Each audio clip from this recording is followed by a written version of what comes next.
o nosso curso exclusivo de legislação comentada para o concurso de delegado da Polícia do Estado de Roraima.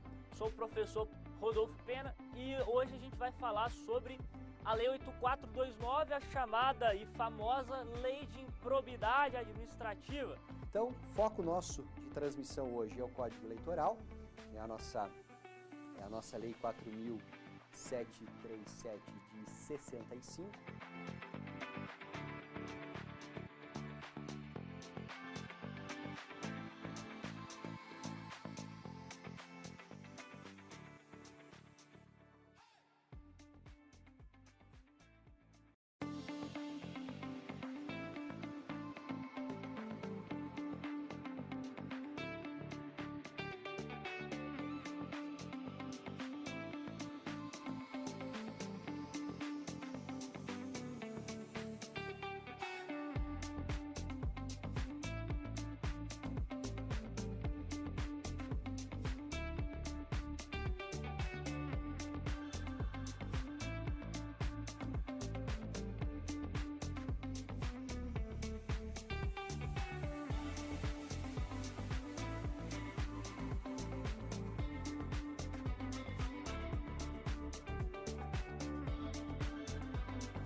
Olá pessoal, voltando aqui para nosso segundo bloco, aliás, terceiro bloco, né? Segunda aula. Vamos falar com vocês sobre teoria do crime. Vocês estão presentes? Boa noite, Jandir, de Curitiba. Boa noite. Vocês estão me vendo? Tudo certo? Todos prontos para a teoria do crime? Boa noite, Dan, novamente. Que bom que estão por aí. Que agora a aula será bem extensa. Extensa não, né? Porque nós temos horário, mas será bem complexa. Teremos aí muito mais doutrina do que a parte de lei. Certo? Então, pessoal, eu vou jogar a vinheta aqui. Assim que eu voltar, a gente já vai dar início à aula, perfeito?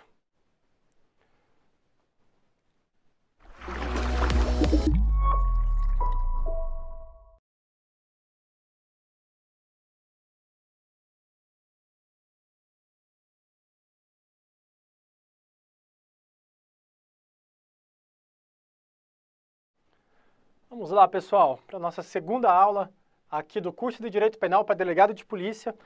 Como eu disse no primeiro bloco, vamos focar aí nos temas que mais aparecem das provas de delegado de polícia. Então, presta muita atenção nessa aula. Eu sei que o horário, para quem está assistindo ao vivo aqui, está um pouquinho complicado, é tarde da noite e é uma aula complexa. Iremos falar hoje sobre a teoria do crime, tá? Teoria do crime, o comecinho dela, porque a teoria do crime ela acaba sendo muito extensa, né? Nós trabalhamos ali todos os substratos do delito, trabalhamos desde o fato típico até a punibilidade. Hoje nós trabalharemos dois elementos do fato típico. Trabalharemos o elemento conduta e o elemento resultado. Muito da nossa aula ficará aqui apenas no elemento da conduta, tá? Esse elemento é o principal. Por exemplo, se você for fazer prova para a CESP, não tem uma prova da CESP que não apareça alguma coisa sobre as teorias da conduta. Então eu peço realmente uma especial atenção para você, principalmente nesse começo de aula, que será um pouquinho mais puxado. Só me apresentando, não me apresentei, meu nome é Lucas Petri, eu sou delegado de polícia no estado do Paraná, sou professor de Direito Penal. Eu já deixo aqui novamente para vocês o meu Instagram, só um segundinho. Deixa eu colocar aqui a caneta. Meu Instagram é delegado.lucaspetri. Então, caso você tenha alguma dúvida, eu sempre respondo por lá. Eu respondo todos os directs. Se faltar alguma coisa, me manda uma mensagem que eu mando um áudio para você explicando, enfim. O que precisar, eu já me coloco à disposição. Perfeito? Vamos começar então a teoria do crime. Estou até animado para essa aula, viu? Vamos lá. Temos, primeiramente, o conceito de crime. O que é crime para o direito penal? Primeiramente, nós temos o conceito formal. Por o conceito formal, crime é tudo aquilo que está dentro da norma penal. Então, ali, todos os crimes previstos do artigo 121 para frente do Código Penal são crimes, tá? Aqui para o conceito formal, basta estar na lei para ser considerado ali um fato criminoso. Perfeito? Já no conceito material, nós temos uma análise de bens jurídicos, tá? Para o conceito material, crime é toda ação ou omissão humana que produz uma ameaça ou uma lesão aos bens jurídicos tutelados pela norma penal. Esses bens jurídicos, eles são tutelados pensando ali, tendo como fundamento o princípio da intervenção mínima, o princípio da fragmentaridade, pontos ali que você estuda mais no começo do direito penal, tá? Mas saibam aqui os conceitos. Para o conceito formal, crime é o que está na lei penal. Para o conceito material, crime é qualquer ameaça de lesão ou lesão aos bens jurídicos tutelados ali pela norma penal. E eu tenho, por fim, esse conceito vocês têm que saber, é o conceito que define, é o conceito que faz a gente estudar a parte geral do direito penal, que é o conceito analítico de crime. É aquele que é mais falado, mais comentado, tá? E o que é crime para o conceito analítico de crime? Crime é um fato típico, ilícito e culpável. No conceito analítico de crime, crime é um fato típico, ilícito e culpável. E aqui eu trago para vocês o resumo do que nós iremos trabalhar aqui na teoria do crime, tá? Para o conceito analítico, crime é um fato típico, antijurídico ou ilícito, é um sinônimo aqui, e culpável. Dentro do fato típico, nós trabalhamos 4 elementos. Nós trabalharemos a conduta, o resultado, um nexo causal e a tipicidade. Já dentro do elemento ilicitude, nós trabalharemos principalmente o conceito da ilicitude, a relação que a ilicitude tem com o fato típico e, com certeza, trabalharemos e muito aqui as causas excludentes de ilicitude, tá? Atenção que aqui não são os elementos da ilicitude, são as causas que excluem a ilicitude. E, por fim, dentro da culpabilidade, de acordo com a teoria finalista da ação, que é a teoria adotada desde 1984 pelo Código Penal, se você não sabe isso, fica tranquilo, daqui a poucos minutos você vai entender essa teoria. E crime, dentro da culpabilidade, temos a imputabilidade, a potencial consciência da ilicitude e a exigibilidade de conduta diversa. Perfeito? Então, para nós tivermos um crime ali para o direito penal, o crime tem que ser um fato típico, ilícito e culpável. Caso não tenha algum desses substratos, esse fato não será considerado crime para o direito penal. Perfeito? Vamos então agora começar com o primeiro elemento aqui do fato típico. E é nesse elemento que nós iremos perder bastante tempo na nossa aula. Perder não, né? Ganhar. Nós iremos aqui ganhar muito tempo. Se vocês forem estudar isso pelos livros, por uma doutrina mais pesada, pessoal, aqui demora muito, viu? Aqui eu vou tentar abrir os olhos de vocês para entender as teorias da conduta. Igual eu falei na aula passada, as teorias da conduta foi um ponto assim bem difícil para mim no início dos meus estudos, pela parte da teoria do crime. E hoje é a parte que eu mais gosto, no âmbito do direito penal. Na minha prova oral de delegado ali do Mato Grosso do Sul, quando eu fiz, me perguntaram sobre a teoria do crime, me perguntaram sobre as teorias da culpabilidade, sobre as teorias da conduta, e eu fiquei assim 20 minutos falando sem parar sobre isso, que só restou ao examinador falar para mim: Deus, candidato, estou satisfeito e pronto. E é isso que a gente quer ouvir na sua prova oral. Então, se perguntarem isso para você na prova oral, eu quero que você saiba falar. Eu quero que você fale tudo. Eu quero que você deixe o examinador ali boquiaberto. E aqui a gente vai entender essas teorias da conduta, que para mim são ali um dos pontos mais complicados, tá? Um dos pontos realmente mais complicados. Eu só vou pedir uma atenção especial para você nessas teorias da conduta, porque nós vamos evoluindo uma a uma. Aqui trata-se realmente de uma evolução histórica, que você pode entender vendo a sociedade como um todo naquele momento em que a teoria foi criada, mas nós conseguimos entender aqui apenas pelo ramo do direito, que é o que importa para a nossa prova. Claro que se você entender o contexto em que aquela teoria foi criada, é algo muito bom. Você vai entender muito daquilo, certo? Mas você entendendo apenas aqui as teorias, para mim já está de bom tamanho, você vai acertar as questões na sua prova, e para mim é isso que interessa, você pegar e passar e pegar seu distintivo aí o mais breve possível. Perfeito? Então vamos para a primeira teoria da conduta. Temos a teoria clássica ou causalista, também chamada aí de teoria naturalista. É a teoria feita ali, criada por Franz von Liszt, Belling e Redbrush no século XIX, tá? É a primeira de todas. Para essa teoria aqui, qual é o conceito de conduta? Qual o significado de conduta para essa teoria? Vamos voltar um pouquinho aqui no tempo, para esse século. Eu quero que vocês entendam que esse século aqui, nós temos os estudos das teorias causais, aquelas teorias de causa e efeito. A pessoa faz aquilo e gera determinado efeito. Não é um estudo da finalidade ainda, perfeito? E isso, querendo ou não, acabou impactando no âmbito do direito. O direito acaba sendo um reflexo da sociedade. E os físicos estavam estudando isso naquela época. a essa relação de causa e efeito. E isso acabou sendo puxado pelos estudiosos do direito. Por isso, de acordo com essa teoria, a conduta é um movimento corporal voluntário que modifica o mundo exterior, passível de ser percebida pelos sentidos. Apenas isso. E apenas com esse conceito eu já teço aqui diversas críticas. Perfeito? Primeiramente, aqui nós temos que conduta é um movimento. Pessoal, e aqui? E os crimes omissivos? Nós não temos os chamados crimes omissivos? Como ficam os crimes omissivos por aqui? Né? Como a gente trabalha com eles? Então, crime omissivo não é crime para essa teoria? Realmente, não é abarcado pela conduta, que modifica aqui o mundo exterior. E os crimes formais e os crimes de mera conduta, que são aqueles crimes que não dependem de um resultado naturalístico. Perfeito? Crimes formais aqui, de mera conduta. Perfeito? Então aqui já tem algumas críticas a essa teoria, que ela acaba não abarcando esses tipos de delitos. Mas uma coisa que eu quero montar com vocês, que eu fiz questão de não colocar diretamente no slide, é a estrutura do crime. Pessoal, eu tinha vários post-its, vários flashcards, até no meu quarto, com a estrutura do delito para cada teoria.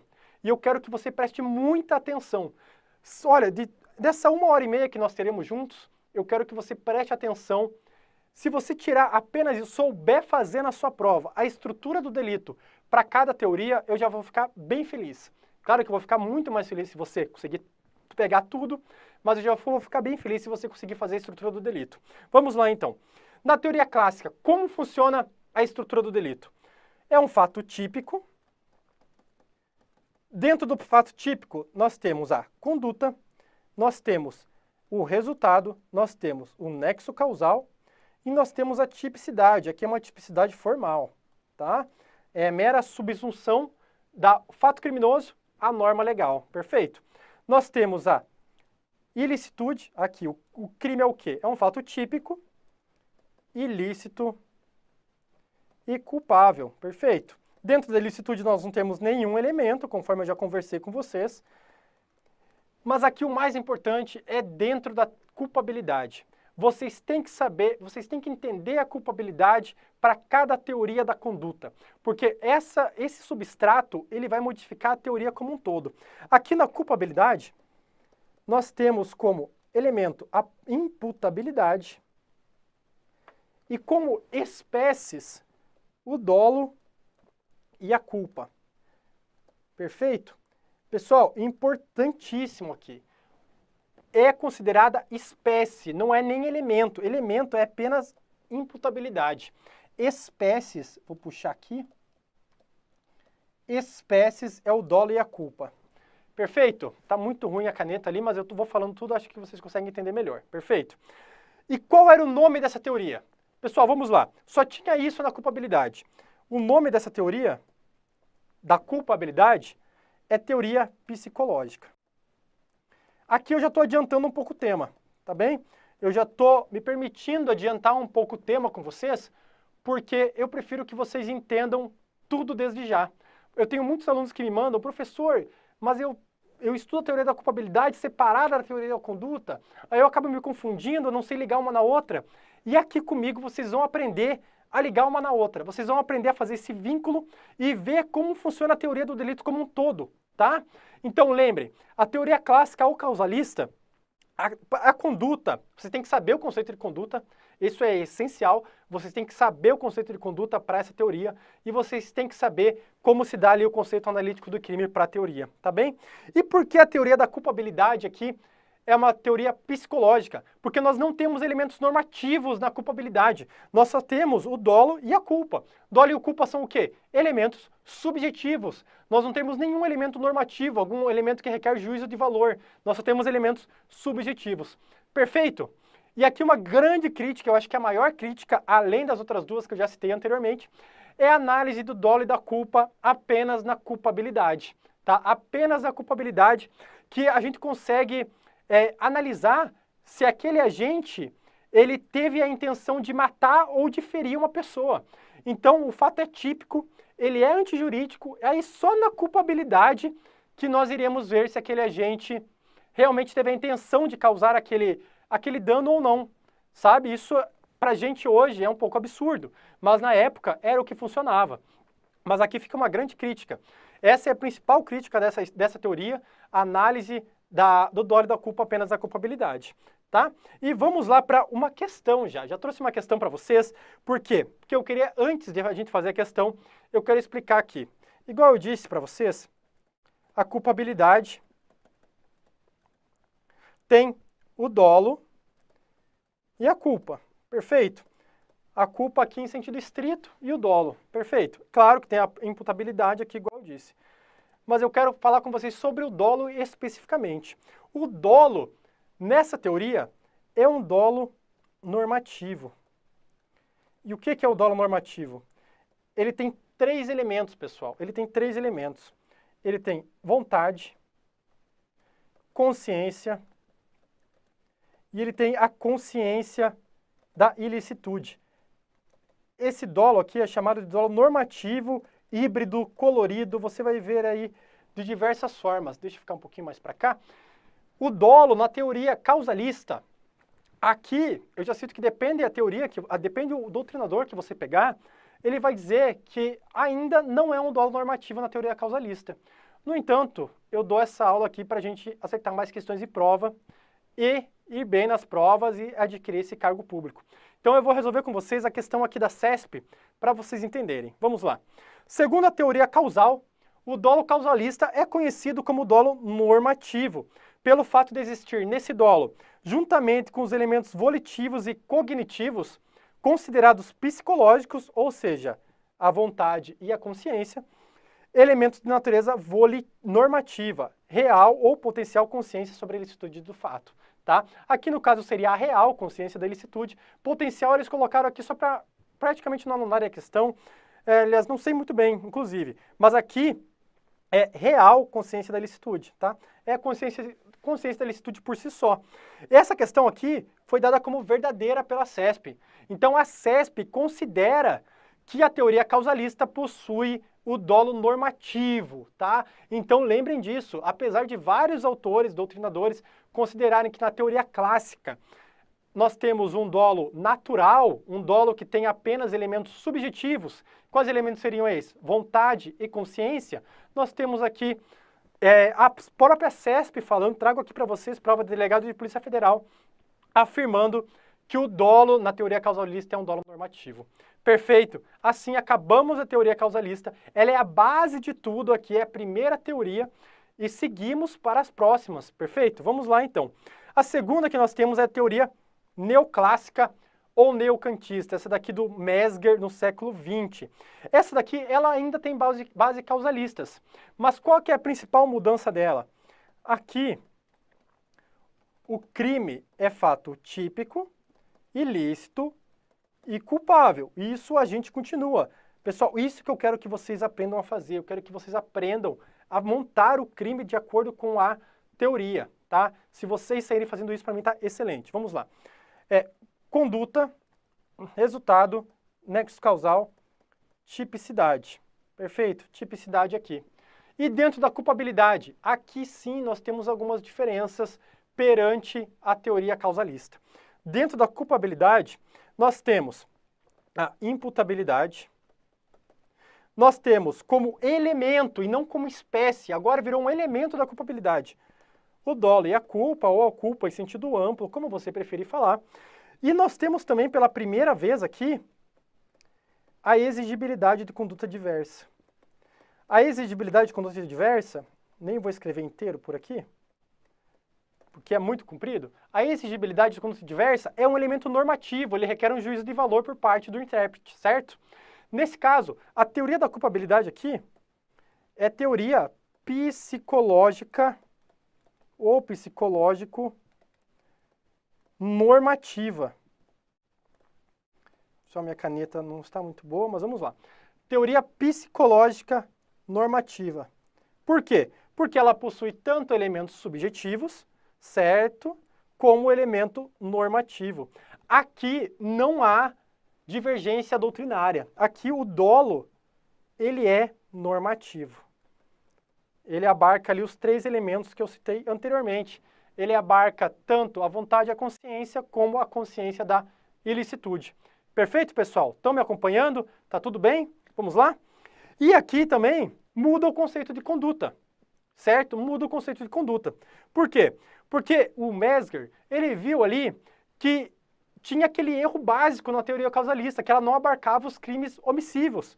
E ele trocou movimento para comportamento, a fim de pegar tanto a ação quanto a omissão. Então, para a teoria neokantista da ação, conduta é elemento do fato típico, mas passa a abranger não só a ação como a omissão. Passa a ser um comportamento humano voluntário que modifica o mundo exterior, perceptível ali pelos sentidos. Perfeito? Então nós temos essas pequenas mudanças. A grande crítica que eu deixo aqui para vocês é, primeiro, novamente, nós não temos explicação dos crimes de mera conduta e dos crimes formais. E, em segundo lugar, nós temos o dolo e a culpa ainda na culpabilidade, tá? Então, nós só analisaremos aqui o dolo e a culpa na culpabilidade, o que não é interessante no âmbito do direito penal. Perfeito? Vamos seguir, então? Vamos lá, pessoal. Para a teoria finalista agora. Essa teoria aqui é a mais importante, tá? Aqui nós temos algo novo para o direito penal, que é do Hans Wetzel. Esse nome você tem que saber ele que foi nos meados do século XX. E nessa teoria, a conduta é um comportamento humano voluntário, psiquicamente dirigida a um fim. Essa daqui é a primeira teoria que linkou a conduta com a finalidade, certo? Wetzel falou, não, cada conduta tem uma finalidade específica e nós não podemos desvincular essa conduta dessa finalidade. E isso muda totalmente a estrutura do crime. Vamos lá, vou mostrar para vocês como afeta tudo. Novamente, vocês têm que saber fazer isso. Crime é um fato típico, ilícito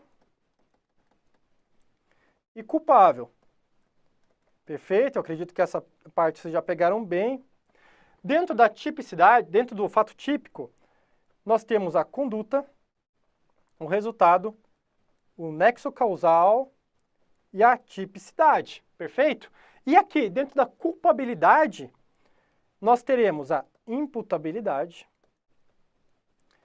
teremos a exigibilidade de conduta diversa, e olha que interessante, teremos a potencial consciência da ilicitude. Perfeito? Então nós temos aqui, dentro da culpabilidade, a potencial consciência da ilicitude, a imputabilidade e a exigibilidade de conduta diversa. E qual é a teoria da culpabilidade adotada aqui? Trata-se da teoria normativo pura, tá? Teoria normativo pura, por quê? Porque ela tem apenas elementos normativos. Por isso, professor, e o dolo e a culpa não é mais analisado? Não, pessoal, aqui mudou. Lembra que eu falei para vocês que na teoria neocantista, o dolo e a culpa, um erro da teoria, tanto causalista como neocantista, é abarcar o dolo e a culpa na culpabilidade? Wetzel falou, não. Lembra que a finalidade está linkada à conduta? Aonde está a análise do dolo e da culpa? Está aqui, dentro da conduta. Aqui que o dolo e a culpa serão estudados. E o dolo aqui, ele é um dolo natural, chamado de dolos bônus, tá? É aquele dolo branco, aquele dolo que não é colorido, dolo natural, perfeito? Por quê? Porque ele possui como elementos a consciência e a vontade, tá bem? Ele não possui mais a consciência da ilicitude, por quê?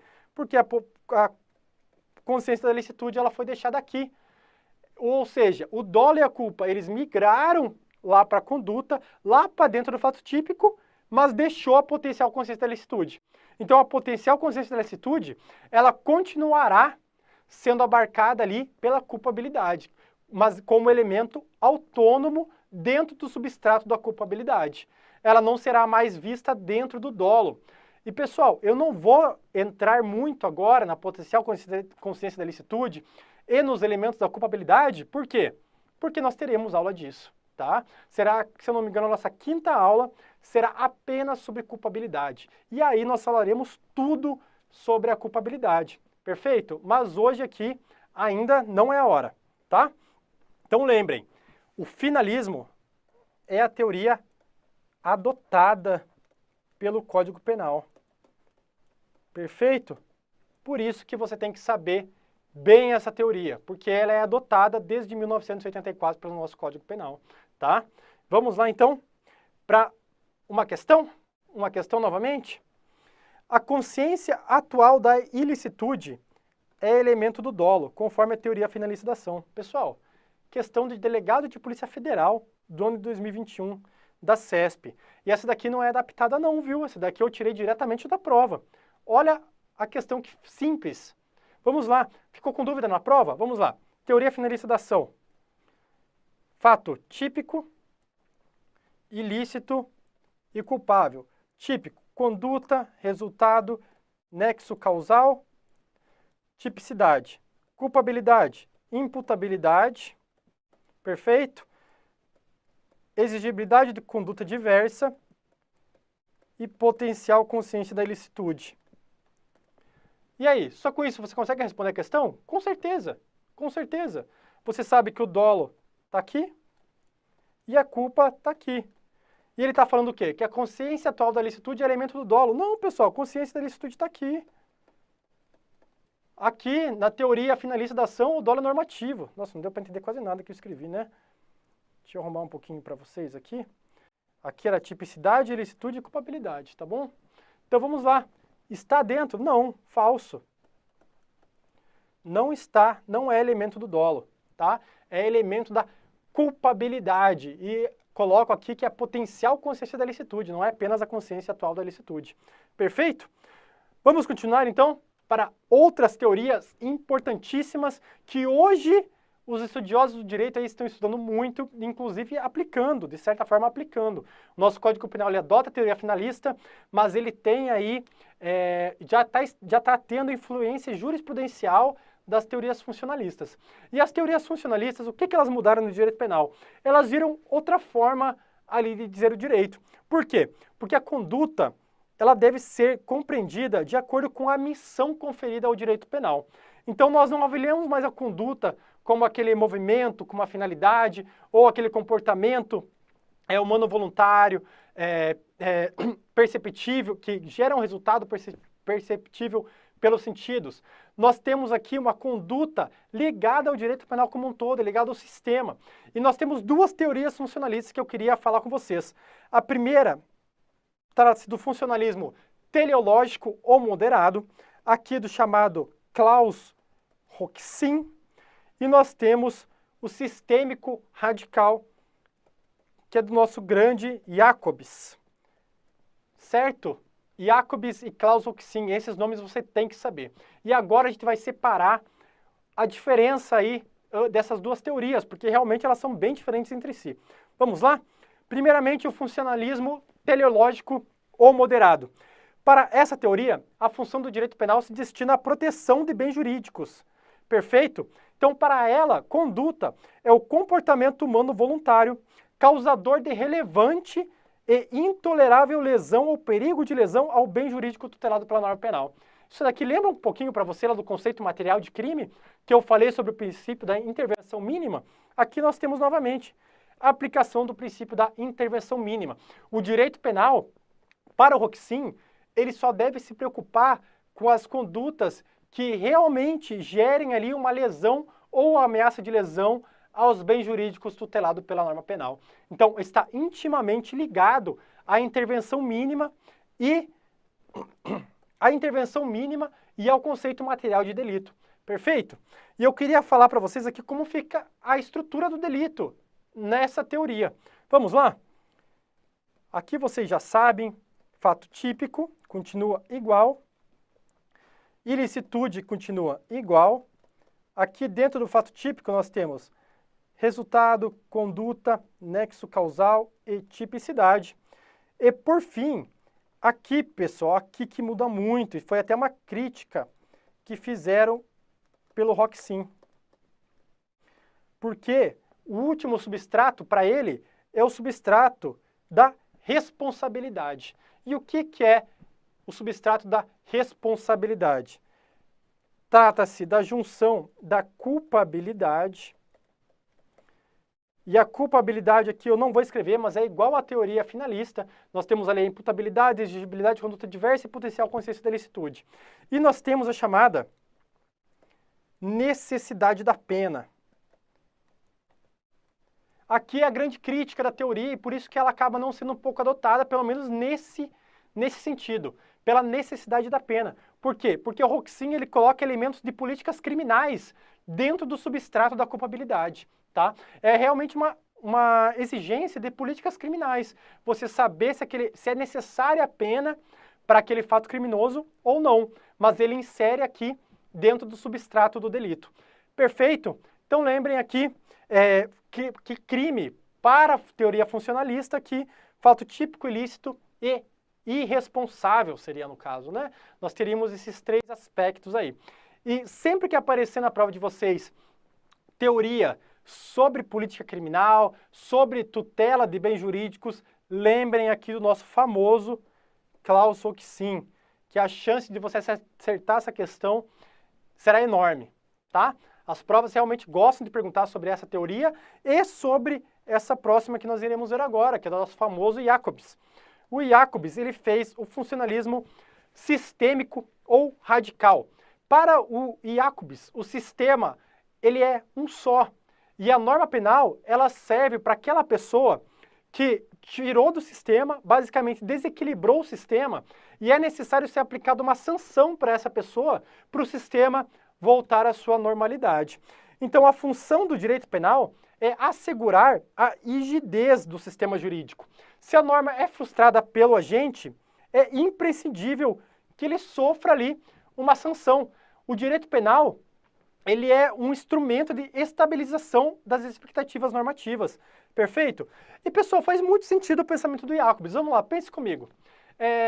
Porque acontece o crime. Perfeito? Acontece o crime. O direito penal, ele vai conseguir restaurar aquele delito? Por exemplo, matar alguém, o direito penal ele vai conseguir restaurar aquele delito?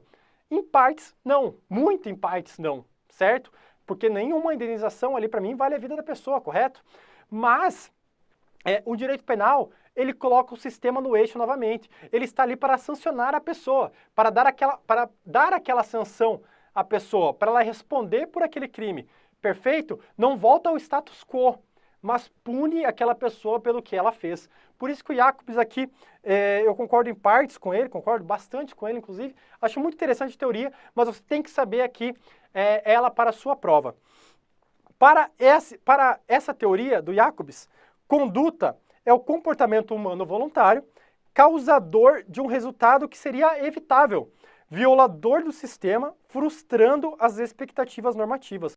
Por quê? Qual é a expectativa normativa? É que a pessoa siga a lei, que a pessoa não cometa um crime. Aí vai aquele indivíduo e comete um crime, ele frustra as expectativas ali normativas e merece sofrer uma sanção por isso. Perfeito? E o Jacobs também, ele fez uma exumação aí do chamado direito penal do inimigo. Aqui muito cuidado, tá? O direito penal do inimigo é uma teoria bem antiga, tá? Muito antiga. Kant já falava do direito penal do inimigo, Hobbes já falava do direito penal do inimigo, São Tomás do Aquino falava sobre isso, e o Jacobs puxou isso lá do passado para o direito atual. Para o Jacobs, deve existir um direito penal para o inimigo do Estado e para o cidadão comum. Essa ideia aí já vinha do direito penal do inimigo antigo, mas Jacobs trouxe ela para o nosso direito atual. E para o Jacobs, quem seriam os inimigos? Para o Jacobs, os inimigos seriam terroristas,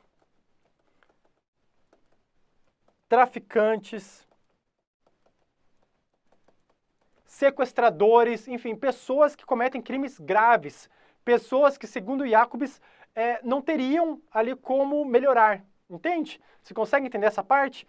Por isso que o direito penal, para o Jacobs, ele deve ter o direito penal do inimigo e o direito penal do cidadão, que é aquele cidadão que comete algum delito ocasionalmente, que realmente merece todas as garantias ali.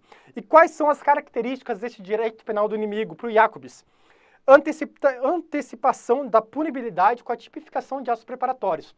Nós iremos estudar iter criminis posteriormente e vocês irão perceber que nós temos o momento da cogitação, ou seja, a pessoa pensa em fazer aquele delito.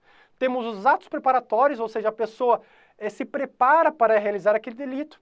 Temos os atos executórios, em que a pessoa realmente executa, e temos a consumação. Geralmente, os delitos são tipificados nos atos executórios, ou seja, quando a pessoa está executando aquilo, ela responde pelo delito, ela já pode responder pelo delito.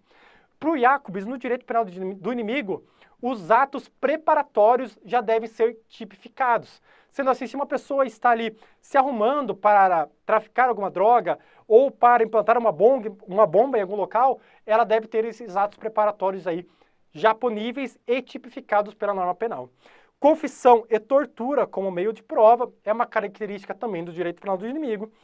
Ampliação do poder de polícia, com a retirada de algumas decisões do Poder Judiciário.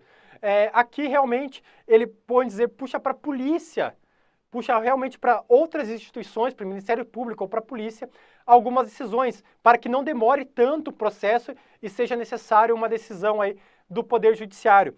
E, por fim, a supressão de direitos e garantias fundamentais, caracterizadoras de um direito penal de terceira velocidade. Isso nós iremos estudar posteriormente também, mas o que diz o direito penal de terceira velocidade? Diz um processo mais rápido, ou seja, nós teríamos menos garantias para o indivíduo, mas com a mesma pena. Nós manteríamos ali a pena privativa de liberdade, manteríamos uma pena elevada, mas com a supressão de várias garantias, de vários direitos para aquele indivíduo. Perfeito? Então, para o Jacobs, isso aqui seria o direito do inimigo aplicado dentro de sua teoria atualmente. Tá bom? Pessoal, entendido essa parte, eu gostaria muito que vocês entendessem essas teorias, tá? Muito mesmo. Eu passei aqui quase 40 minutos falando sobre elas. Se você tiver alguma dúvida, me manda lá no Instagram, veja o vídeo novamente. Essas teorias, elas são de vital importância para a sua prova. Você tem que entender essas teorias, todas elas, para entender a teoria do crime como um todo. Você não vai sair do lugar na teoria do crime se você não entender essas teorias, tá? Você tem que entender a mudança do elemento subjetivo, do dolo para cada teoria. Você tem que entender o conceito de conduta para cada teoria para você ir bem e gabaritar direito penal. Perfeito? Última coisa só que eu queria falar sobre isso, antes da gente passar para o próximo tema, é que para a teoria funcionalista sistêmica do Jacobs, o substrato do delito é igual à teoria finalista. Ele não utiliza ali o conceito de responsabilidade do Roxin. Então, para o Jacobs, crime continua sendo um fato típico, lícito e culpável com os mesmos elementos da teoria finalista, tá? Igual. Então, o substrato do delito vai ser o mesmo. O que vai mudar é o conceito de conduta e a aplicação aí de um direito penal mais sério e pesado pro inimigo, tá? Então, lembrem disso. Vamos seguir, então? Vamos seguir para as formas de conduta. Agora vamos passar novamente para um pouco mais um aspecto legal. Vocês vão ver aqui que eu irei colocar alguns artigos de lei, porque aquela parte anterior foi totalmente doutrinária, né? Totalmente doutrinária, mas com muita aplicação, com certeza, no nosso direito penal. Vamos lá. Quais são as formas de conduta? Nós temos ação, que nada mais é do crime comissivo, aquele agente que pratica uma ação para realizar o delito. Nós temos a omissão, no qual a lei impõe um determinado comportamento para aquele agente e ele não o faz. Aqui nós temos a divisão entre delitos omissivos próprios e omissivos impróprios, que você tem que saber, a gente já vai chegar lá. E nós temos os crimes de conduta mista, que são aqueles crimes que primeiramente tem uma ação e depois nós temos uma omissão. Professor, me dá um exemplo desse crime aí. Nós temos a apropriação de coisa achada. Se você acha alguma coisa que não é sua, certo? Você tem 15 dias para dar ela ali para a autoridade policial, para algum órgão público, porque ela não é sua, certo? Senão você vai responder ali pelo delito de apropriação de coisa achada, previsto no artigo 169 do Código Penal. E o que seria esse delito? Você pega a coisa e depois se omite, você não leva para a autoridade, certo? Então esse é um crime aí de conduta mista, tá? Vamos ver agora os omissivos. Muito importante aqui para você tem que saber essa divisão, é uma divisão básica e que assim, despenca em prova, pessoal, realmente despenca em prova, você tem que saber. Vamos lá. Os crimes omissivos próprios ou puros são aqueles em que a omissão ela está descrita diretamente ali no tipo penal. Qual é o exemplo disso? Omissão de socorro, certo? Uma pessoa está ali desamparada, uma criança, um idoso, uma pessoa em um grave estado e você tem condição de ajudá-la e você não ajuda. Então você praticou ali o delito previsto no artigo 135 do Código Penal, que é a omissão de socorro. Perfeito? Já os crimes impróprios, espúrios ou comissivos por omissão, aqui nós temos uma norma mandamental, tá? Aqui nós temos uma norma mandamental. E aonde está essa norma? No artigo 13, parágrafo 2º do Código Penal. Dessa forma, ainda que não esteja expresso lá no tipo penal que a omissão causa aquela conduta, você utiliza essa norma do artigo 13, parágrafo 2º do Código Penal para inserir o autor na forma de omissão imprópria. Então é como se ele estivesse cometendo aquele delito, só que por omissão. E quais situações são essas? Vamos lá. A omissão é penalmente relevante quando o omitente devia e podia agir para evitar o resultado. Isso para qualquer tipo de omissão, certo? Ele tem que ter o dever e poder ali agir para o resultado. O dever de agir incumbe a quem? Tenha por lei obrigação de cuidado, proteção ou vigilância. De outra forma, assumiu a responsabilidade de impedir o resultado. Ou com o seu comportamento anterior, criou o risco da ocorrência do resultado. Vamos lá, então? Vamos falar sobre cada uma específica, por exemplos. Eu acho que aqui exemplo fica muito melhor para você entender. Tenha por lei obrigação de cuidado, proteção ou vigilância. Pessoal, eu, como delegado de polícia, eu tenho o dever de agir em determinadas situações. Caso tenha um crime perto de mim e eu esteja ali preparado e esteja em condições de agir, não coloque em risco a minha integridade física, eu tenho que agir. Ou um bombeiro ele pode falar que ele não vai entrar ali no fogo para resgatar determinada pessoa? Não, pessoal, ele tem o dever de agir. Caso ele não entre no fogo e determinada pessoa lá morra por omissão, ele responderá pelo crime ali de homicídio por omissão imprópria. Claro que o caso concreto terá que ser avaliado. Pode ser que ele tenha tentado entrar e não tenha conseguido. Pode ser que realmente seja impossível, que ele colocaria a vida dele um risco exacerbado ali, que possa sofrer um juízo de valor pela autoridade judiciária. Aí nós já entraríamos, inclusive, na questão de estado de necessidade, certo? Já entraríamos em outro tópico. Mas o que eu quero dizer para vocês é que a pessoa responde. Se alguém estiver fazendo roubo perto de mim e eu não agir para defender aquela pessoa, para defender aquele patrimônio, eu posso responder pelo crime de roubo na forma comissiva por omissão. Por quê? Porque eu, como autoridade policial, eu tenho o dever de agir. Perfeito? Vamos lá. De outra forma, assumiu a responsabilidade de impedir o resultado. Pessoal, você está lá na praia, tranquilo, ali em Ipanema, Copacabana, chega uma pessoa e fala para você, por favor, você olha minhas coisas aqui, que eu vou para a praia e quero entrar no mar e você consegue olhar para mim? E você fala, não, pode deixar, eu cuido das suas coisas, pode deixar que eu vou cuidar como se fossem minhas e tal. E passa alguém e furta as coisas daquela pessoa porque você estava ali dormindo. Você, enfim, não viu, se distraiu, não viu, e alguém furta ali as coisas daquela pessoa.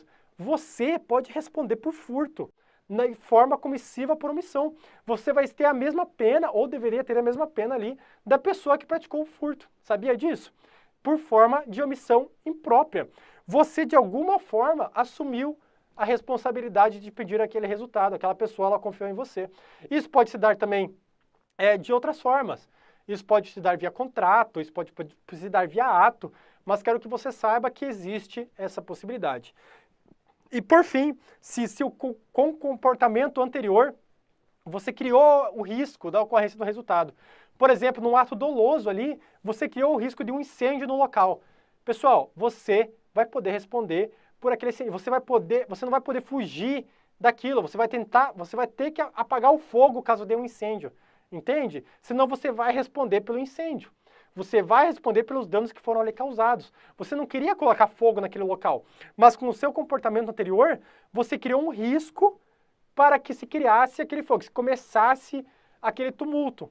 E dessa forma, você não pode fugir daquilo. Se você se omitir, você irá responder por culpa imprópria. Perfeito? Caso tenha ali algum dano patrimonial ou alguma pessoa venha a falecer.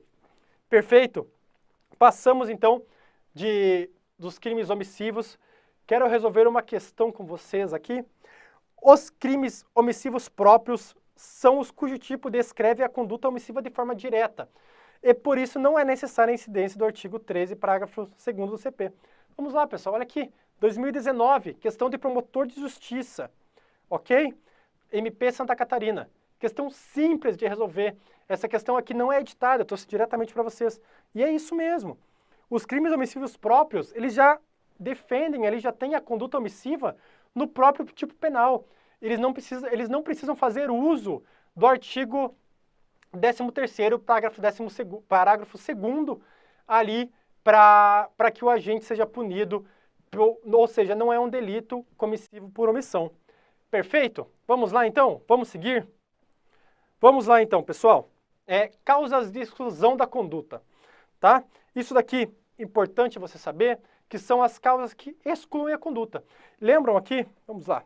Crime é um fato típico e dentro, aqui nós temos conduta, resultado, nexo causal e tipicidade, que é o que está aqui, né? Vocês estão vendo direto, é o que está aqui na esquerda. Pessoal, caso seja excluída a conduta, nós já paramos aqui. Nós não temos mais crime, tá bom? Não é necessário avaliar a ilicitude, não é necessário ver se teve resultado, não é necessário avaliar a culpabilidade. Não, acaba aqui, já não tem mais crime, perfeito? Não temos mais nenhum delito nesse momento. E quais são os casos que excluem a conduta? Nós temos o caso fortuito ou força maior. Esses elementos aqui, eles são tidos como sinônimos por muito da doutrina. No entanto, eu trago aqui uma diferenciação para vocês.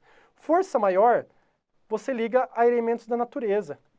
Então, por exemplo, uma tempestade, uma enchente fez você praticar aquele ato criminoso, certo? Fez você praticar aquilo. Você vai ter a exclusão da sua conduta, tá? Você vai ter a exclusão da sua conduta, tá? Se foi alguma enchente que fez aquilo, perfeito? Já no caso fortuito, decorre da própria ação humana.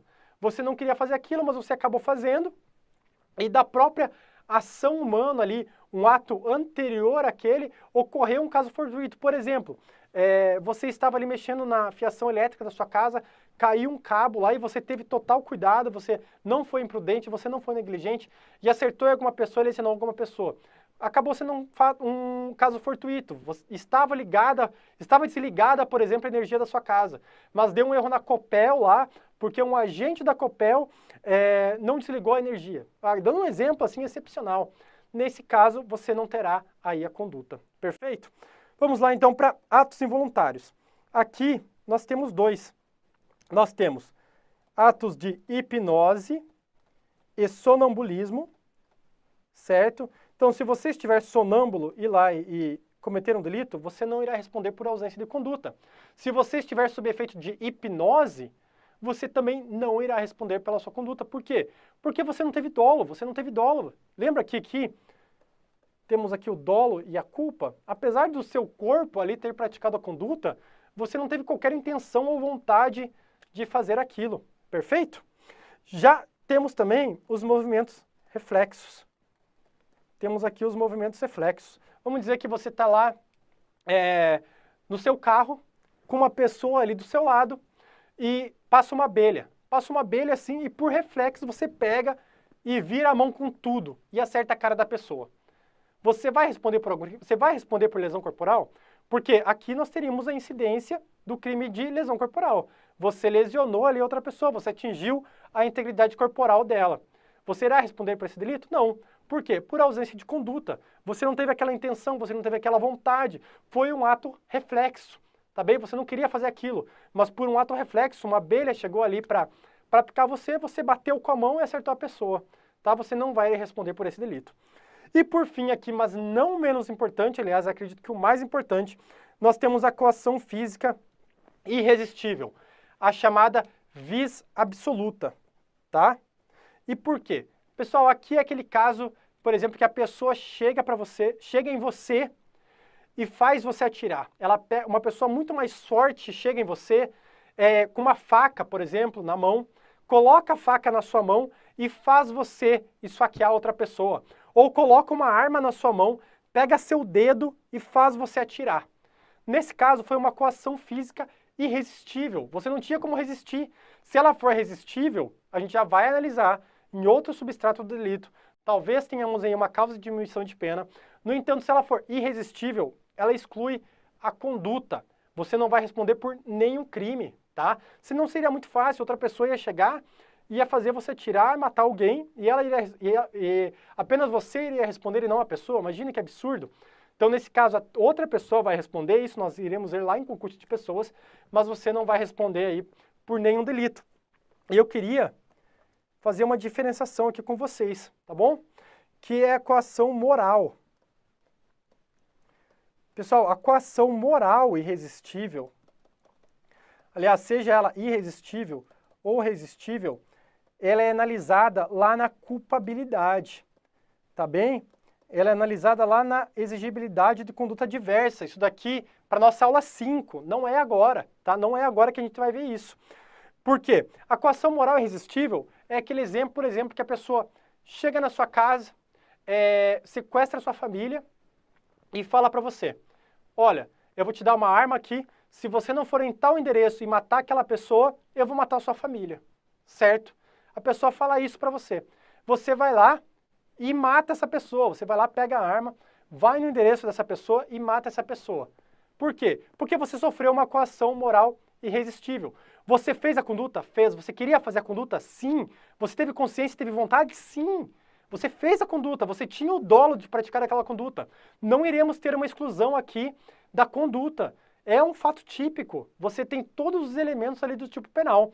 E é um fato ilícito também. Mas na culpabilidade, a gente vai excluir ali o delito, porque não vai ser um delito culpável por inexigibilidade de conduta diversa. Perfeito? Pessoal, eu vou dar um pause agora, vou chamar a vinheta para vocês aqui e em seguida nós iremos continuar trabalhando a conduta, só que nas partes de dolo e culpa, que nós temos muito para falar. Eu disse para vocês que conduta é um dos temas principais aqui do direito penal. Já falamos bastante coisa, foi muita coisa aí para 50 minutos, mas eu vou chamar a vinheta e a gente vai continuar em seguida com a teoria do crime. Então, já venho.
Bom, pessoal, vamos lá, uma pausa aqui de 2 minutinhos apenas para a gente pegar uma água e continuarmos nessa segunda-feira à noite para quem está assistindo aí com a aula gravada, qualquer horário.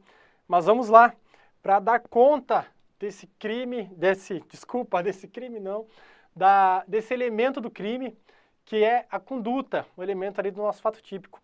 Vamos lá então para a continuação, falar sobre dolo e culpa. Ainda estamos dentro do elemento conduta. Lembram aqui? no finalismo, dentro da conduta, nós temos o dolo e a culpa, perfeito? Por isso aqui a gente vai continuar trabalhando. Deixa eu escrever aqui. A gente vai continuar trabalhando ainda dentro da conduta, porque numa ótica finalista, o dolo e a culpa estão ali dentro desse elemento do fato típico. Então vamos lá. Qual a diferença entre dolo e culpa? O crime, segundo o Código Penal, é doloso quando a gente quis o resultado ou assumiu o risco de produzi-lo. Perfeito? Aqui se diz que o crime é doloso, ou seja, a gente quis aquele resultado ou assumiu o risco de produzi-lo. Aqui nós temos o chamado dolo eventual, que eu já irei trabalhar com vocês. Tá bem?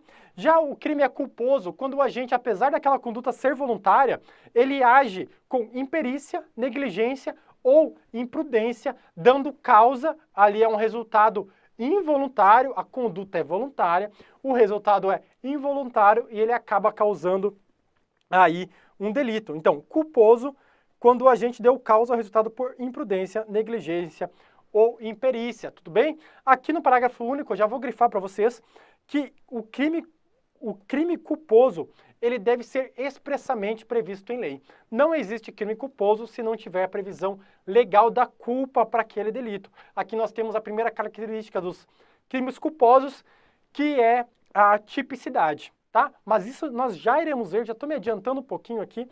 Agora eu vou continuar com o dolo. Pessoal, é muito importante aqui vocês saberem, só um minutinho que eu pulei aqui um slide. Pronto, é aqui que eu queria chegar. As classificações do dolo, tá? Nós temos várias classificações, eu trouxe aqui para vocês as mais importantes e que eu quero que vocês saibam. Nós temos, primeiramente, o dolo natural, que é aquele dolo analisado dentro do finalismo, que é o dolo que eu já falei para vocês. Ele é composto pelo elemento cognitivo e volitivo, é a consciência e a vontade. Perfeito? Esse daqui é o dolo que é aplicado no nosso Código Penal e é o dolo que a gente vai estudar em regra, tá? Apenas nas teorias causalistas e neocantista que nós temos o chamado dolo normativo, que é o chamado dolo híbrido ou dolo colorido. Perfeito? E aqui o dolo normativo, ele possui a consciência da ilicitude, que é um elemento normativo, por isso que é o nome dele. Dolo normativo, por quê? Porque ele possui um elemento normativo dentro dele, perfeito? Com os elementos também de vontade e consciência. Aqui uma ressalva que esse dolo era integrante da culpabilidade, porque ele estava ali nas teorias causalista e neocantista. Perfeito? Essa parte que a gente já tinha visto, vou passar um pouquinho mais rápido, já falei bastante sobre isso quando vimos as teorias da conduta, perfeito? E agora vamos lá para outra classificação, em dolo direto e dolo indireto. O dolo é direto quando a gente prevê o resultado e alcança aquele resultado, e quer alcançar aquele resultado, certo? Ele atua para alcançar aquele resultado. É o dolo mais simples. Eu quero matar alguém, eu vou lá e mato aquela pessoa, ou tento matar aquela pessoa, certo? Eu quero lesionar alguém, quero furtar alguma coisa, eu vou lá e dirijo a minha conduta para a prática daquele crime. Certo? Nós temos o dolo direto de primeiro grau, que é aquele dolo direto, que é realmente diretamente para a conduta criminosa. Eu quero matar alguém, vou lá, atiro na pessoa, pronto, matei ela, é o dolo direto de primeiro grau. E nós temos o dolo direto de segundo grau, que é um chamado de dolo de consequências necessárias para alcançar um determinado resultado. Aqui você tem que ter muito cuidado mesmo. Por quê? Porque aqui a gente está ligado com um modo que você alcança aquele resultado. Por exemplo, eu quero matar alguém, eu vejo aquela pessoa na rua, pego minha arma e atiro nela, numa rua vazia, por exemplo. Pego minha arma e atiro nela. Eu tenho aqui um dolo direto de primeiro grau. No entanto, eu quero matar outra pessoa, eu vou lá no carro dela, instalo uma bomba no carro dela.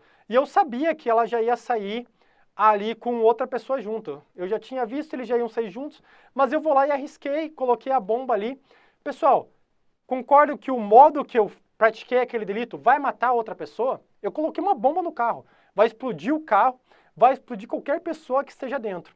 Esse é o chamado dolo direto de segundo grau. Por quê? Porque trata-se de uma consequência necessária para chegar naquele resultado, tá? Uma consequência necessária.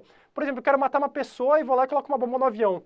O avião explode, vai matar todo mundo, certo? É uma consequência necessária daquele modo que eu utilizei para atingir determinado resultado. Por isso que ele é chamado de dolo direto aí de segundo grau. E professor, e o chamado dolo de terceiro grau? Existe? Existe, pessoal. Imagina que eu quero matar uma pessoa, vocês perceberam que aqui o exemplo do dolo direto é sempre matar, né? Quero matar alguma pessoa, vou lá e coloco uma bomba no avião. No entanto, dentro daquele avião tem uma mulher grávida, certo? Nesse caso, eu vou matar a mulher e vou matar o feto. Então eu estarei praticando aí 3 delitos. Eu estarei praticando o homicídio, primeiramente ali, daquela pessoa, estarei matando a mulher grávida e o feto. Ou seja, 2 consequências necessárias para a prática ali do resultado inicial que eu queria. Eu queria matar aquela mulher, mas eu ali, o modo que eu usei, o meio que eu usei ali para a prática do delito, teve a consequência necessária de matar a mulher e, posteriormente, ali o feto. Perfeito? Então, existe sim o dolo de terceiro grau, ele é abarcado aí pela doutrina e é importante você saber, tá? É muito importante você saber essa classificação aqui. Agora, vamos lá para o dolo indireto. Esse daqui é um pouquinho mais importante e um pouquinho mais complicado, tá? Aqui, o agente, ele não busca determinado resultado. Para ele, qualquer resultado está bom, tá? Ele pratica ali a conduta, mas ele não busca um resultado certo, tá? E aqui nós temos 2 formas também. Nós temos o dolo eventual, que o sujeito age com uma indiferença, tá? Com a sua conduta ali, ele assume o risco de produzir resultado. Muito aqui se fala do agente que dirige bêbado em alta velocidade, tá? Por exemplo, eu saio bêbado de local, muito bêbado, estou ali em alta velocidade. Eu assumi o risco de matar alguém. Eu assumi o risco de lesionar uma pessoa. Nesse caso, eu não responderia ali pelo crime de lesão ou homicídio culposo, mas sim doloso pelo dolo eventual, sabe? Então, a pessoa, ela realmente assume o risco de ocasionar a morte de outras. Ou eu chego numa igreja, mas eu quero matar determinada pessoa. Eu quero matar o padre, mas aquela igreja está cheia. Eu começo a atirar para tudo que é lado, mas que eu quero matar o padre. Eu assumo o risco de acertar determinada pessoa. Eu assumo o risco de acertar as pessoas que estão próximas. Vocês entendem que não é consequência necessária que eu mate as outras pessoas? Pode ser que eu seja muito bom de mira, eu pegue, mire no padre e acerte somente o padre. Mas pode ser que eu não atire muito bem, eu acerte o padre, acerte as pessoas do lado, mate algumas outras pessoas. Perfeito? Ficou claro para vocês? Eu assumi o risco. Então, essas outras pessoas que eu acabei ali lesionando ou matando, eu vou responder por aquele delito também. E, por fim, o dolo alternativo. Para o dolo alternativo, tanto faz o resultado ali atingido pela pessoa. Ele está presente quando há uma pluralidade de resultados e tanto faz para ele. Então eu chego na igreja e eu quero matar pessoas. Eu quero matar qualquer um. Eu começo a atirar para tudo que é lado. Nesse caso é o dolo alternativo, porque para mim é indiferente quem eu matar, indiferente quem eu acertar. Eu quero matar alguém. Eu chego atirando e mato lá 7 pessoas e eu vou responder ali pelos 7 crimes de homicídio. Perfeito? Então essa é a diferença do dolo eventual para o dolo alternativo. Do dolo eventual eu dirijo a minha conduta para determinado resultado. No entanto, eu assumo o risco de outros resultados ocorrerem. Já no dolo alternativo não. Eu dirijo a minha conduta ali e eu dirijo a conduta para vários resultados. Para mim não importa, eu só quero chegar lá. Não importa quem, não importa como. Eu vou lá e começo a praticar a conduta. Perfeito? Vamos passar então para a culpa, que a culpa eu considero mais importante que o dolo e mais difícil que o dolo. Tá? A culpa acaba sendo um pouquinho mais complicada. Vamos lá então. Culpa, a conduta voluntária que realiza um evento ilícito não voluntário, mas que era previsível ou excepcionalmente previsto.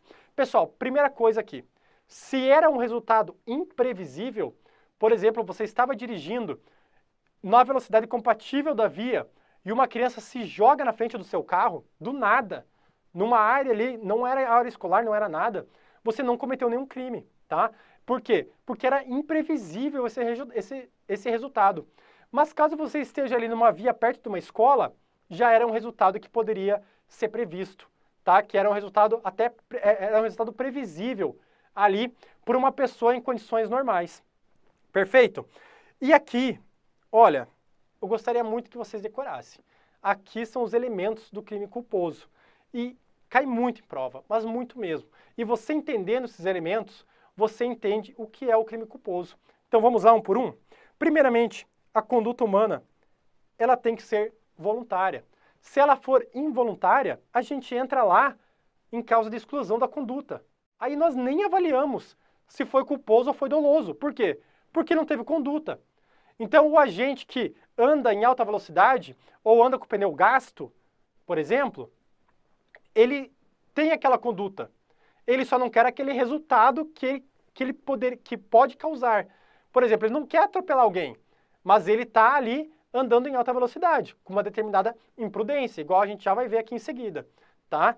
Mas a conduta ela tem que ser voluntária, ela não pode ser involuntária. Vamos lá, o resultado sim tem que ser involuntário. Por quê? Porque se o resultado for voluntário, nós estaremos diante do quê? Nós estaremos diante do dolo. Se a pessoa tem a conduta voluntária e o resultado é voluntário, ela queria aquele resultado, nós estamos falando de dolo, não de culpa. Perfeito?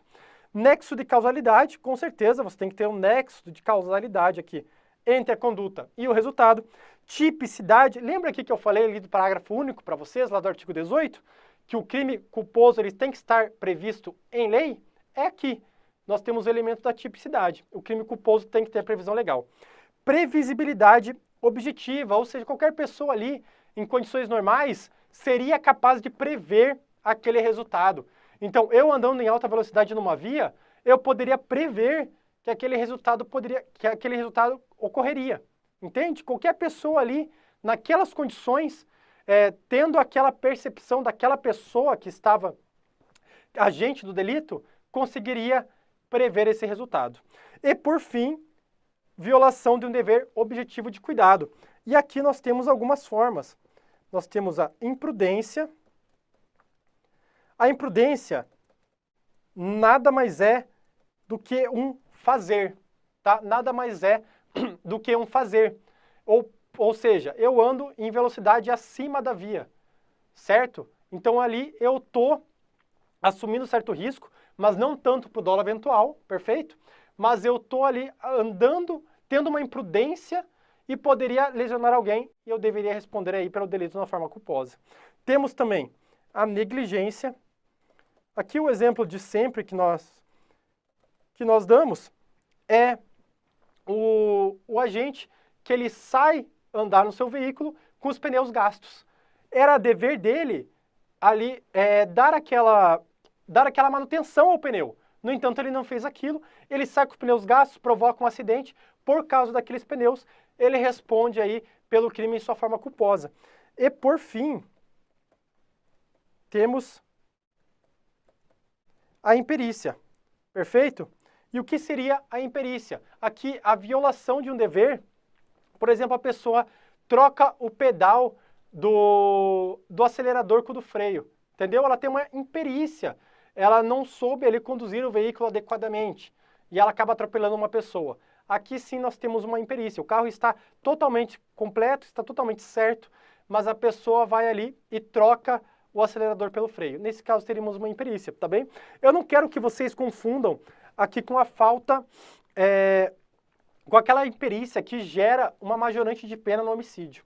Aquela imperícia é aquela que a pessoa tem aquela qualidade técnica, por exemplo, um médico.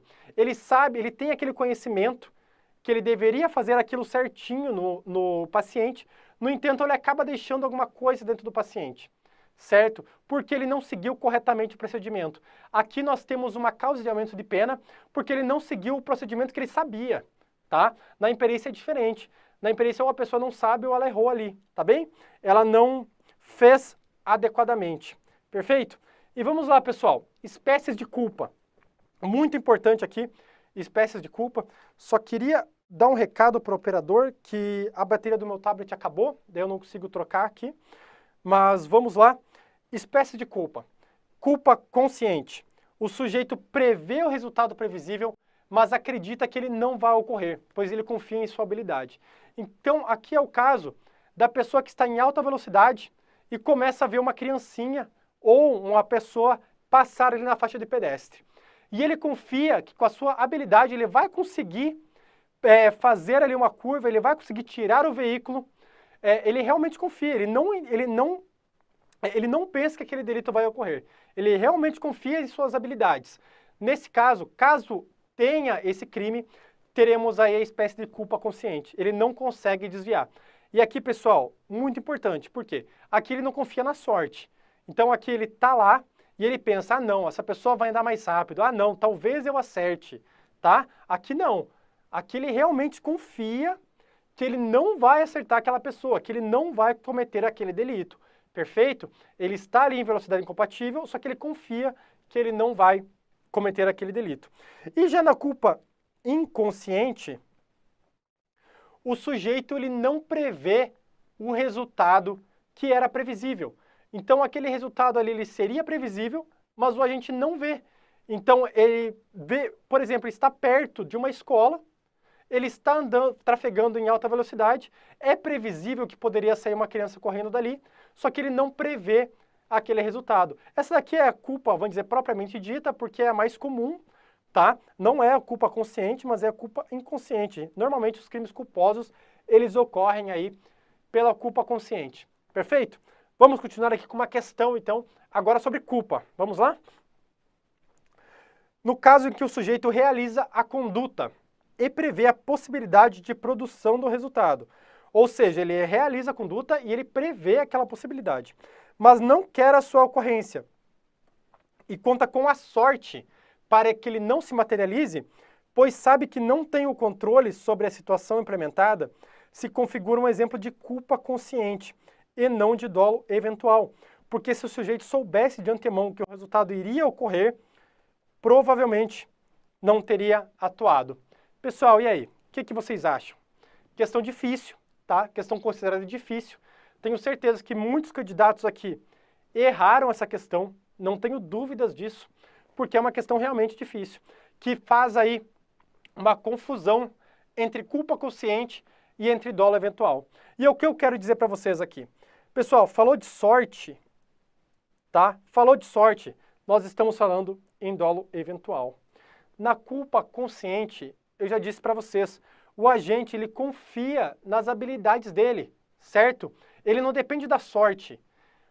A sorte está muito mais ligada ao dolo eventual. Aquela pessoa quer praticar aquela conduta, quer praticar aquele delito e assume o risco de causar o mal ali, de causar outros delitos, certo? Daqueles delitos, outros realmente ocorrerem. Perfeito? Então essa questão aqui, olha, de promotor de justiça 2019 ali de Santa Catarina, está falsa. Por quê? Porque não é culpa consciente, é dolo eventual. Perfeito, pessoal? Beleza? Certinho? Questão considerada difícil. E vamos lá, vamos seguir para mais classificação aí dos crimes culposos. Mais outra muito importante, tá? Muito, muito, muito importante. Por favor, total atenção aqui comigo. Temos a culpa própria e a culpa imprópria. A culpa própria é o caso que o indivíduo não quer o resultado, mas acaba dando causa por imprudência, negligência ou imperícia. Essa daqui é a básica, né? Por isso, inclusive, que é chamada de culpa própria. Vocês lembram lá do crime omissivo próprio? Normalmente no penal, no direito penal aqui, nós temos que o próprio é a regra, certo? O impróprio que a gente inventa ali alguma exceção, tá? Mas que é totalmente válida, tá? Então saibam disso. Então aqui na culpa própria é o que eu já falei para vocês até agora. Não quer o resultado, mas comete ali uma violação de um dever objetivo de cuidado via imprudência, negligência ou imperícia e acaba dando causa ali à infração penal. Perfeito? E agora aqui, atenção, mas muita atenção. Culpa imprópria. Eu vou ler o conceito para vocês e eu já vou explicar via exemplos. Perfeito? Vamos lá. O agente, por um erro evitável, importantíssimo isso, não é erro inevitável, porque caso seja erro inevitável, nós já teríamos aqui a exclusão do crime, já que qualquer pessoa naquela situação agiria em erro. Erro é outro tópico em direito penal que nós iremos trabalhar em seguida. Vamos lá. O agente, por um erro evitável, imagina que se encontra numa situação fática que, caso fosse real, levaria à licitude do seu comportamento. O sujeito, mesmo agindo dolosamente, responde pelo crime culposo em razão de política criminal. Isso, claro, desde que haja previsão legal. Pessoal, por que é chamado culpa imprópria? Porque o agente, ele age de forma dolosa. Ele pratica a conduta e ele quer aquele resultado. No entanto, por motivos de política criminal, ele vai responder pelo crime culposo, caso exista essa previsão legal. Vou dar um exemplo aqui para vocês. Por exemplo, você lá, delegado da sua comarca, da sua comarca ali com 10 mil habitantes. Você prende aquela pessoa, sempre prende ela, né? E acaba sendo solta. E aquela pessoa já te ameaçou. Perfeito? Aquela pessoa já te ameaçou, você sabe que aquela pessoa é perigosa. Aí um dia à noite, você está saindo ali do bar, você sai do bar, encontra a pessoa ali no beco escuro. Perfeito? E a pessoa, você já sabe que a pessoa já é criminosa, já é o desafeto, já te ameaçou. E você vê ela tirando alguma coisa ali do bolso, tá? Você vê ela tirando alguma coisa do bolso. Você, nesse momento, pega, saca a sua pistola e dá 5 tiros na pessoa, certo? Pessoal, esse erro, vamos supor que ele seja evitável, tá? Não vamos supor aqui que ele seja inevitável, vamos supor aqui que ele seja evitável. Essa situação toda que eu criei até parece que seria um erro inevitável, né? Que já excluiríamos o crime como um todo.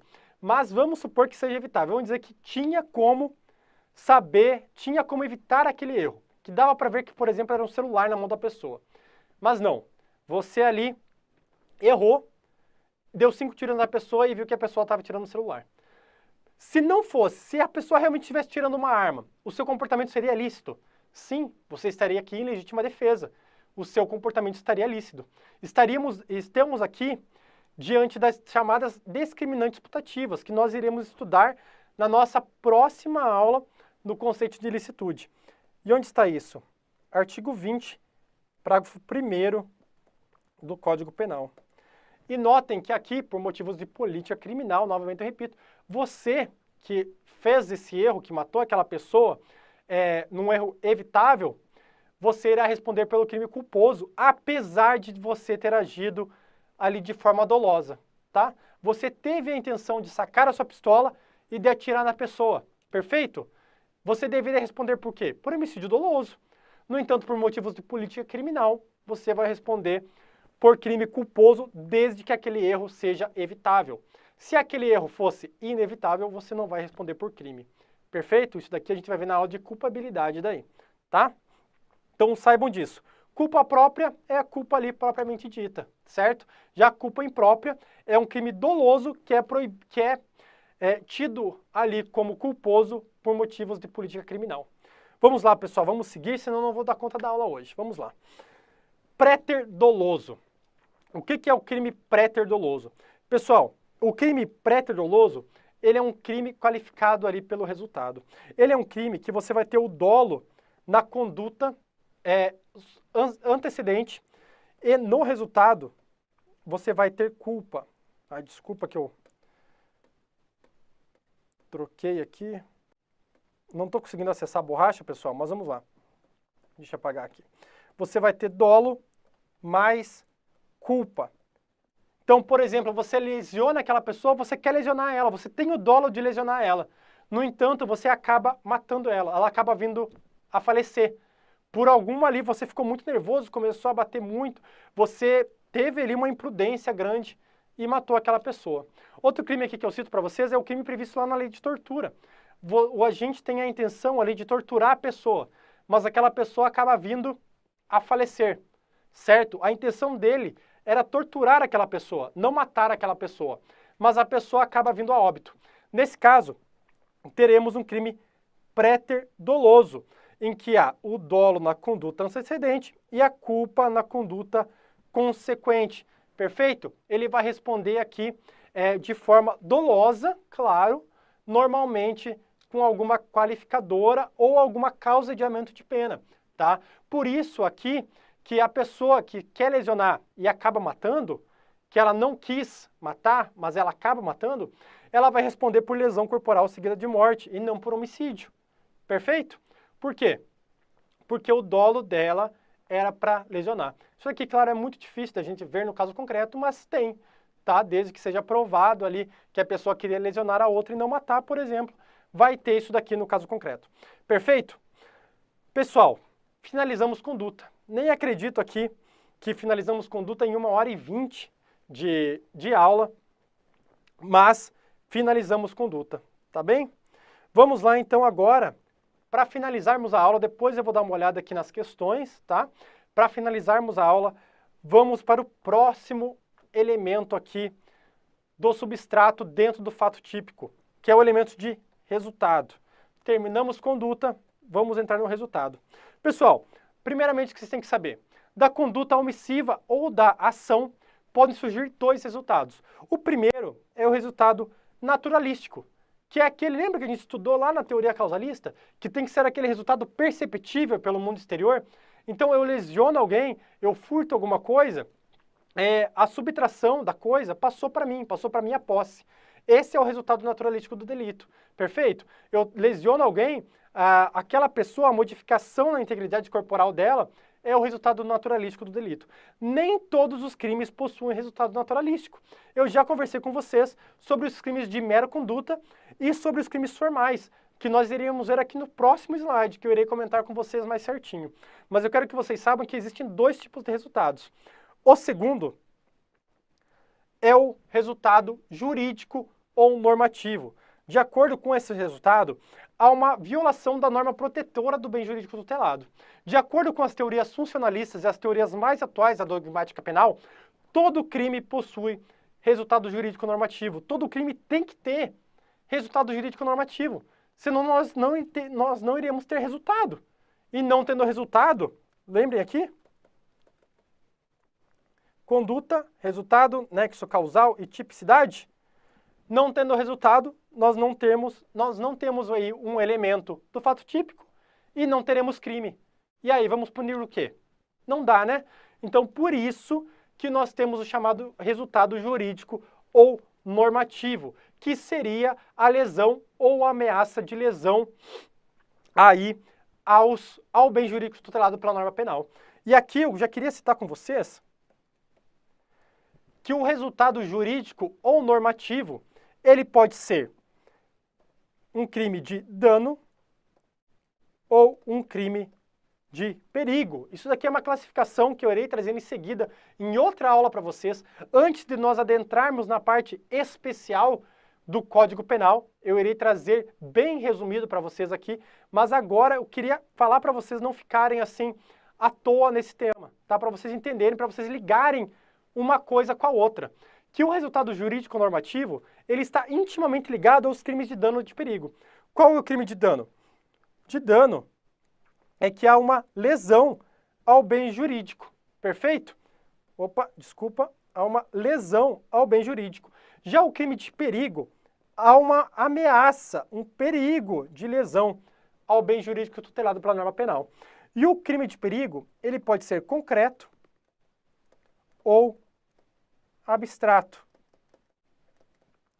Concreto é quando a própria norma penal já presume a lesão, a ameaça de lesão àquele bem jurídico tutelado pela norma penal. Um exemplo aqui que nós temos é o crime de embriaguez ao volante. A lei por si só já entende que aquele é um crime de perigo abstrato. Você estar dirigindo bêbado, embriagado, acima lá do máximo legal permitido, você já vai incorrer no crime de embriaguez ao volante, ainda que você não esteja gerando perigo de dano para outras pessoas. Você está ali na sua via, certinho, não bateu em ninguém, não machucou ninguém, está dentro da velocidade. Se você estiver embriagado, você está cometendo um delito. Por quê? Porque a lei presume que você está gerando um perigo de lesão ao bem jurídico tutelado pela norma penal. Aqui nós temos vários bens jurídicos tutelados, né? Lesão corporal da pessoa, saúde pública, a ordem pública. E também temos os crimes de perigo concreto. Aí, nesses delitos, a pessoa tem que estar praticando uma conduta que gere um perigo concreto de dano. Um exemplo é você estar dirigindo em zigue-zague na rua. Você está ali cometendo um delito de perigo concreto. Você dirigindo sem habilitação e ainda zigue-zagueando pela rua. Por quê? Porque tem ali a possibilidade de você atingir outras pessoas. Perfeito? E o crime de dano por si só, já temos aqui, crime de dano é quando você causa realmente um dano, uma lesão ao bem jurídico tutelado pela norma penal. Mato alguém, eu realmente causo ali um dano ao bem jurídico vida. Perfeito? Vamos lá agora para outra classificação que eu quero falar com vocês, que eu já comentei aqui, que são os crimes formais materiais de mera conduta. Pessoal, aqui eu estou finalizando a nossa aula, tá? É o último tópico aqui que eu queria falar com vocês. Eu já falei aqui para vocês sobre o resultado naturalístico, certo? Que é aquele resultado que é uma modificação no mundo exterior. E eu já falei para vocês que nem todo crime tem resultado naturalístico. E aqui eu trago essa importante divisão para vocês. Os crimes formais, chamados crimes de consumação antecipada, o tipo penal, ele descreve o resultado naturalístico. No entanto, para a consumação daquele delito, não é necessário que tenha a ocorrência daquele resultado naturalístico. Um exemplo aqui, de acordo com a súmula 96 do STJ, se eu não estou enganado, é o crime de extorsão. O crime de extorsão, ele é um crime formal. Por quê? Porque ele se consuma antecipadamente. Ele se consuma apenas ali com a grave ameaça, tá? Ou com a violência no caso. Não é necessário um resultado naturalístico. Não é necessária a obtenção daquela vantagem patrimonial indevida. Perfeito? Então pode ver aqui, eu sempre gostei de trabalhar dessa forma, que o crime formal, ele prevê a conduta e ele prevê o resultado. No entanto, para a consumação desse crime, você só precisa da conduta, entenderam? Apesar de ele prever, dele ter a previsão ali do resultado naturalístico, não é necessário ele para a consumação do delito. Já os crimes materiais, no crime material, você tem também, no tipo penal, a previsão da conduta e do resultado. E é necessário o resultado para a consumação do delito. Então, você precisa tanto da conduta quanto do resultado. Vamos lá, crime de lesão corporal. Você ofende a integridade física de uma pessoa. O tipo penal, ele prevê ali a ofensa à integridade física daquela pessoa. Então, precisa ali do resultado naturalístico. Precisa ter aquele resultado no mundo exterior. Perfeito?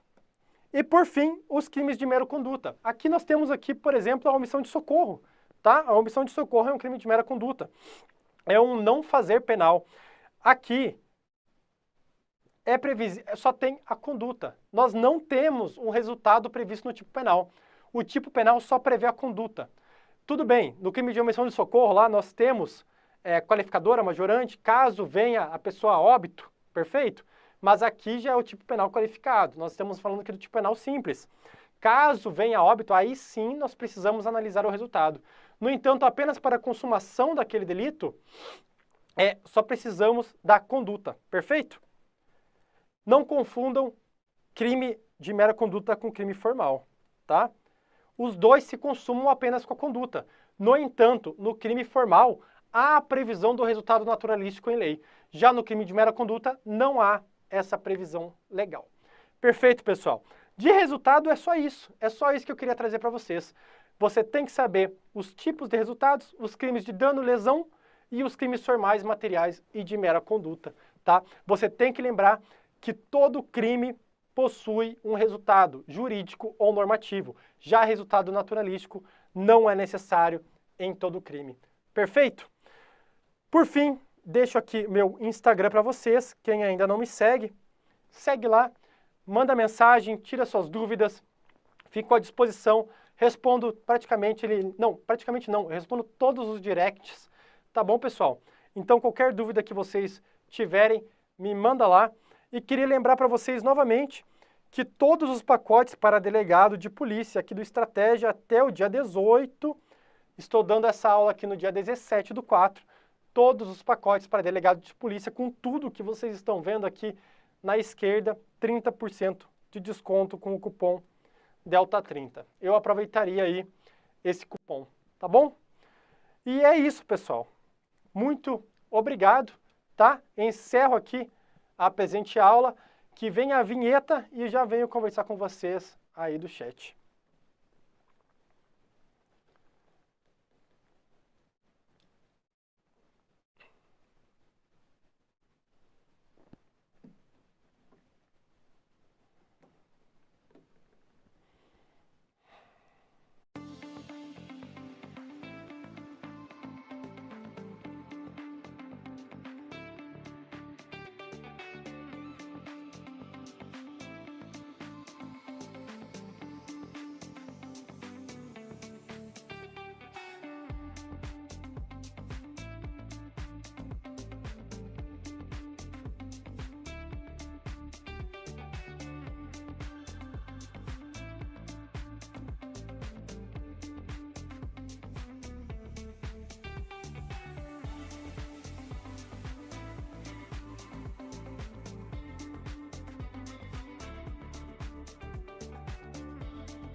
Olá, pessoal. Novamente, 10h30 da noite aqui na segunda-feira. Eu acho que vocês que chegaram até aqui merecem uma atenção especial nesse chat.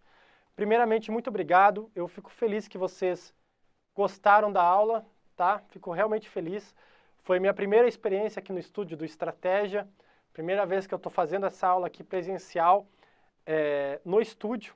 Então, vocês me falando que gostaram, fiquei realmente muito, muito feliz. Perfeito? Deixa eu ver se tem alguma dúvida aqui. Professor, qual o cronograma das aulas? Todas serão transmitidas? Sim, todas serão transmitidas. O cronograma das aulas está lá no Estratégia Carreira Jurídica, tá? Eu vou postar no meu Instagram. Eu vou ver se eu posto ainda amanhã. Nem todas as aulas serão ao vivo, infelizmente, por causa da minha rotina mesmo. Eu não tenho como estar aqui em São Paulo todas as vezes ao vivo. Vocês sabem que eu moro no Paraná, sou delegado de polícia lá. Então, por causa da rotina, eu terei que gravar algumas aulas. No entanto, metade ou mais da metade das aulas serão ao vivo, e eu sempre irei avisar vocês aqui, tá? Mas, de qualquer forma, deixa o meu Instagram para vocês, delegado.lucaspetri. Então, me segue lá qualquer coisa. Deixa eu voltar aqui até. Deixa eu ver se eu consigo voltar, se vocês não pegaram. Aqui, delegado.lucaspetri, tá bem? De qualquer dúvida que surgir aí nas aulas, pode mandar mensagem lá que eu terei o maior prazer em responder. Perfeito? Culpa imprópria e discriminante putativa por erro de tipo é a mesma coisa? É exatamente a mesma coisa, tá bom? Muito bem, Arielle. Excelente. Realmente, a culpa imprópria é realmente a discriminante putativa por erro de tipo prevista lá no artigo 21, parágrafo 2º do Código Penal, tá? Ela tem diversos nomes e entre elas é isso aí mesmo. Por quê? Porque é uma discriminante. O que é discriminante? Vamos lá. Já que vocês estão aqui, vamos continuar um pouquinho? Discriminante é uma causa excludente de ilicitude. Putativa, uma causa de excludente de ilicitude imaginada pelo agente. Perfeito? E por erro de tipo, é o erro de tipo, é o erro dos fatos. Por isso o nome, discriminante putativa por erro de tipo. Perfeito? Por isso que é exatamente igual à culpa imprópria. Tá bom? Igual o exemplo que eu dei para vocês. Pessoal, bom descanso para vocês.